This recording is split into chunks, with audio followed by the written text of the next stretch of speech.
Oh boy, I can already see problems with those two.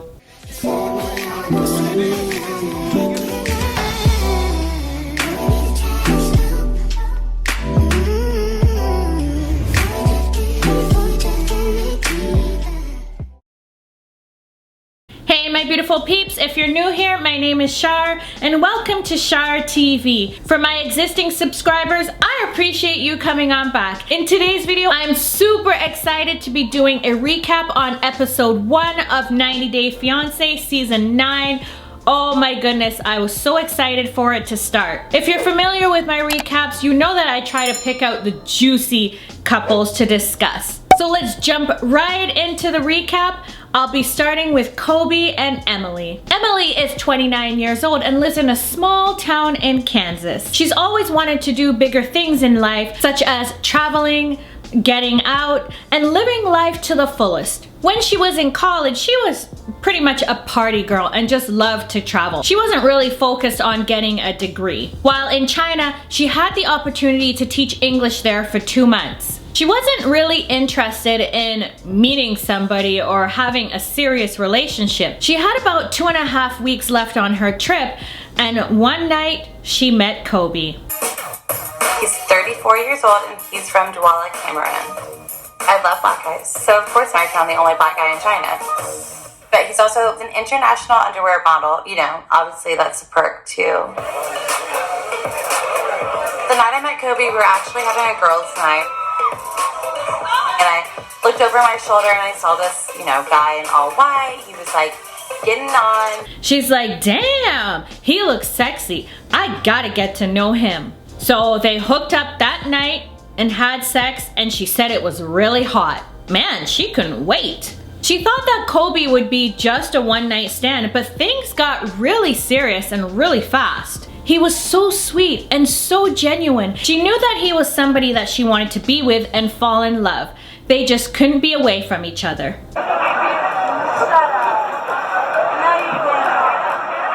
And then that's when he proposed to me in Xi'an.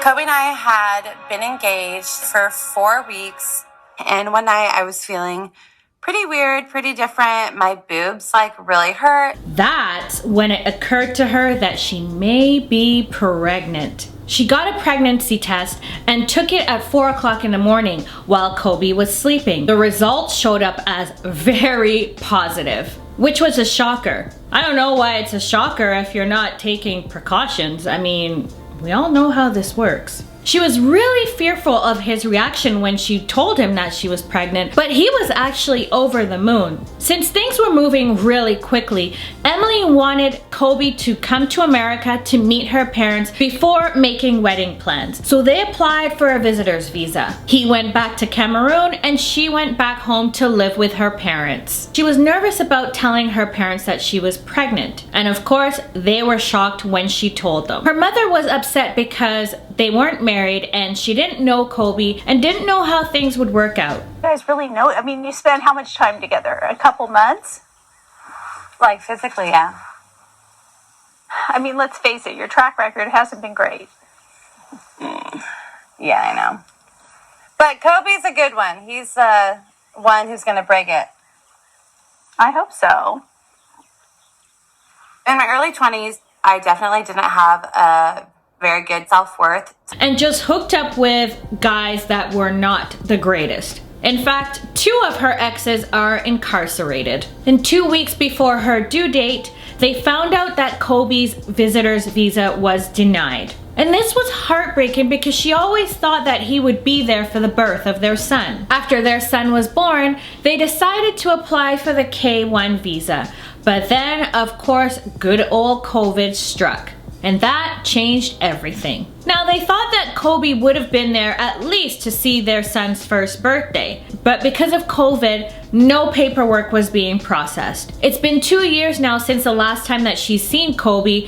Their son is 17 months old and has never met his father in person. It's sad that he's missing out on so many special moments. After being apart for so long, they finally received an email from the embassy. He had an interview and has his visa. And now he gets to see her and meet his son for the first time. Can't wait, man. Let me ask you a question, like, are you gonna cry? I'm not gonna cry. I don't know why you think I'm such a baby. I know, like, you're the kind of person who is very emotional and then you express your emotions with tears like that. Oh my god. I'm very nervous, like, I know it's gonna be fine because I have you. Aw, that's so sweet. Emily is also feeling nervous because she hasn't seen him in 2 years and her appearance has changed. When they were in China, it was like a honeymoon because they were partying and just having fun. Now she's not a partier and she has a mom body, whereas before she was physically fit and worked out. She doesn't know if the chemistry is still going to be there or if he's even going to find her attractive when he comes to America. She's feeling anxious because Kobe will be there in a few days and he not only has to live with her but her parents, and it's important that her parents approve of Kobe. You don't have to get married in 9 days. You don't have to get married just because you have a baby together. Got to do what's right for Kobe. Yeah. If it's not, if you don't think it's going to work, don't be afraid to say, "Oh, let's call this thing off." I mean, you and Mom got engaged after like a month, so yeah. Well, that was back. there's You know, there's that. I'm just saying. That was back in the '80s. Oh my gosh. The mother says that they all hope that it works out and that he is the great guy that Emily says he is. But he could be a different person once he arrives. She's concerned that Emily won't be head over heels for Kobe or something won't be the same and she will just marry him anyway. Her father said that he's going to have to be domesticated quickly because he's gonna have to take care of their son and be a stay-at-home dad for a while. Emily's sister asked her, how does she feel that Kobe's going to adjust living there and if he will stand out because he's from a different country. Emily said that there's a lower population of black people living in Salina, so that will be a big adjustment for him. Her sister also wanted to know what her plan is and if she's going to continue being a nanny. She said that Kobe will stay at home and she will find a job elsewhere. Being a nanny doesn't cover all of the bills. And because of COVID and having to move from China back to Africa, Kobe hasn't been able to work. He's not an underwear model anymore, so her parents have had to help out quite a bit. That sounds a bit like Ari and Vinny. He can't work for 90 days, right? Like 6 months. Oh, 6 months. Get married in 90 days. Okay, I'm picking up the tab for 6 months. I mean, he's just, I'm supporting everybody for 6 months, right? Yep. All right. But one thing's for sure. You better not get pregnant. Okay.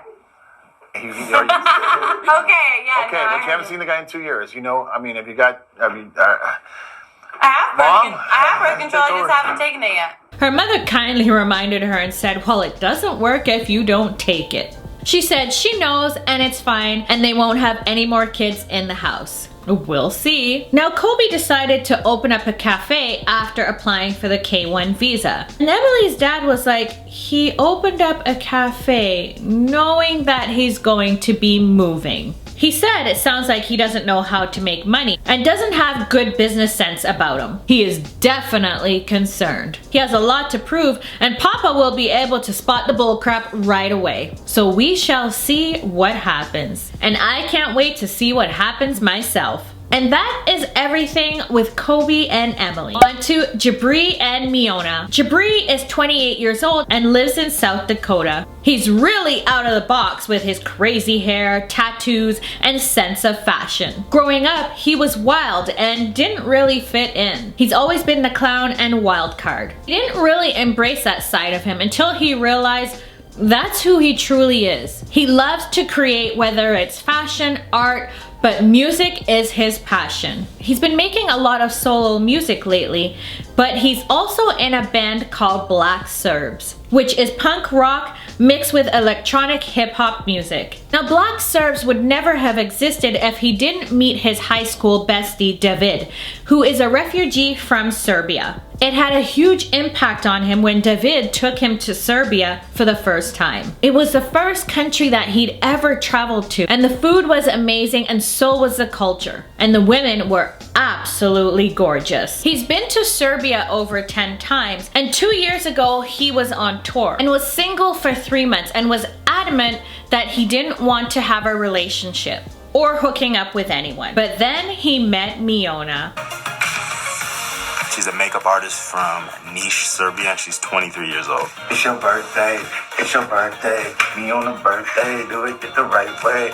Miona's a small, sexy fireball. She's got a temper. She tells it how it is. And it's corny, but the first time I saw Miona in person, I had the butterflies in my stomach. And, I started feeling, a bunch of emotions. But she's my soulmate. Jibri and Miona got engaged while in Thailand. He was in a red suit. She was in a yellow dress. It kind of looked like ketchup and mustard, but they looked good anyway. He got down on one knee and she said yes. Jibri left home at the age of 17 and lived in various places throughout the US, but ended up in Los Angeles. But since COVID happened, he hasn't been actively performing in his band. On top of that, him and Miona spent a lot of money traveling and the K1 visa process. So in order to save money, he moved back home with his parents. His mother, Mahala, is a strong biracial woman and she's a therapist. Now, Mama Mahala don't play. And because of that, they butt heads a lot because they're very alike. His parents had him at a very young age. His biological father was in prison for the early years of his life. Brian is his stepdad and has been in his life since the age of 6. He thinks of him as his dad and refers to him as such. Miona's K1 visa was approved, and this is the best thing that has happened to Jibri since COVID hit. After not seeing her for months, she's coming in just a few days, and he wants her to feel welcomed. What does she expect? I mean, is she like wanting, does she know what she's getting into here? Yeah, I don't know what she expects. I think South Dakota is a good starting spot. I don't know, she's not too excited about it. She wants to be in Los Angeles, and I told her, South Dakota is underrated, and this is like a hidden gem. This is middle America. Like, she's gotta see that. Growing up in Rapid City as a biracial young man had its challenges. There was no black people or people of color, and he struggled with that. He was too white to be black and too black to be white. After he left Rapid City, he didn't want to go back for a long time. But now that he's older, he realized that it's home and turned him into the man that he is today. His mother does have some concerns because she doesn't want Miona to pressure him into moving before they're ready. Her presence on social media looks like she'd want to be in Beverly Hills, and that's not what they have there. It may take some time to save money. Jibri, we're really excited that you are saying that you're happy, and we're excited to see that. Right. To see you two actually in person. We've talked to her 3 times, 4 times on FaceTime. Yeah. So, you guys are gonna live here, so we're gonna have some expectations. Okay. How do you think she's gonna respond to it when we sit down with her when she comes and we're laying out what needs to be done to be a part of the household? He said that he thinks that she'll be cool as long as she doesn't come across too harsh. His stepdad was like, "Are you hearing us?" It didn't seem so to me, because it seems like he's not really taking things seriously. He's appreciative of his parents' support, but is concerned living under one roof. While on FaceTime, Jibri wanted to know how Miona is feeling since she's moving soon. She's excited, but a little nervous because her life is going to change completely once she arrives. So, are you excited about seeing South Dakota? I'm more excited to see New York and LA than South Dakota. Oh, okay. I get it. We can spend some time with your family, and then when we get on our legs, we gonna start our life somewhere wherever we want. See, this is the thing. The more we stay in South Dakota, the more money we're gonna save, and you're gonna be able to get adjusted to the culture. Not to mention, if they stayed in South Dakota, they could save a lot of money and potentially have the wedding there. Miona's face, she was like, no, I don't think I want that. Yeah, I could definitely tell that's not what she wants. Now he knows that she wants a beach wedding, but wants her to consider getting married there. She definitely was not hearing that. Now he doesn't know how much money she's bringing with her or how much much she's even saved because they haven't even had a discussion about finances. Now, living in LA is a dream, but right now it's not attainable. He hopes that she can settle for the best choice, which is to stay in South Dakota so that they can save money and focus on the long-term goal. I know you don't want to be here in South Dakota, but you can consider us saving funds and having a marriage here. I don't want to live there, Jibri. I really don't. I don't know what's the nicer way to say this, but if I wanted a small city life, I could stay just here in Niche and live that type of life. I really don't want to come to America and live like a 50-year-old. I'm sorry. Jibri said that they're not going to be living in South Dakota for the rest of their life. It's just temporary, around 6 to 12 months, and maybe getting married there. Miona feels that that's even worse because getting married is a once-in-a-lifetime thing, and she wants it to be special. She thought that they had agreed on a beach wedding, so she doesn't know why he's changing his mind. He feels that she's just thinking about herself with the wedding and not seeing things from his perspective. It's a lot of I instead of we. He asked her if she loves him enough to stay in South Dakota, and she said to him, well, what's that got to do with anything? Because of course she loves him, but she can stay in Serbia with her parents if that's the lifestyle that she's going to live. Jibri said, so that's a no to my question. She said, that's not what I said, and don't change my words, please. Oh boy, I can already see problems with those two. What about you? The next day or days after, Jibri is feeling overwhelmed, trying to prepare for Miona's arrival in 3 days. His mother is concerned because she sees how Miona dresses on Instagram and feels because she's a guest in their home that she should respect what makes people feel more comfortable. I'm not saying that she needs to cover up all the time at all. But based on what we have seen on social media about Miona, he's wearing things that seem to attract attention that I think would be sexual attention. That makes me uncomfortable. And I feel like I need to have this conversation. Jibri explained to his mother that the person that you see online is not the person that you'll be meeting. What you're seeing online is just an image. Mahala just wants to make sure that she'll be respectful in their house. He finds it strange because his mother considers herself a feminist and grew up going to nude beaches with his grandma. So he's not sure why she's being a little bit more conservative. He feels like it's a test to see if Miona will be respectful and fit in with the family. He hopes that she doesn't insult his mother and that his mother doesn't get upset with her. Now I'm just gonna have my popcorn ready because I can see that there's gonna be an argument between them. Now Mahala has watched them on FaceTime before when they got into a disagreement, and Miona called Jibri stupid and started yelling at him right in front of her face. So she wants to know if she tries to have a conversation with her, is it going to be the same way? Because if it is, it's gonna be a problem. And I hope you guys don't get in a big fight or she calls you stupid or something. But Did you just say you hope she doesn't call me stupid? I think she's used to that Balkan, Eastern European way of talking. They have a whole different communication style. Okay.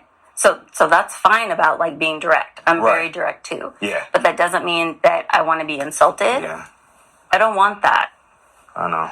Mahala wants to talk about expectations and responsibilities to each other. They're a pretty close family, and she wants to make sure that if they get married, that they will remain that way. And that is everything between Jibri and Miona. Now that does conclude my recap. As I said, I'm just gonna be covering the couples that I feel would be more exciting for you all. I was expecting more of the couples to be in this episode, but I guess that's gonna be for next time. I might have to make some adjustments. Overall, the episode, it was alright. I can already see some problems, like I said, with Jibri and Miona.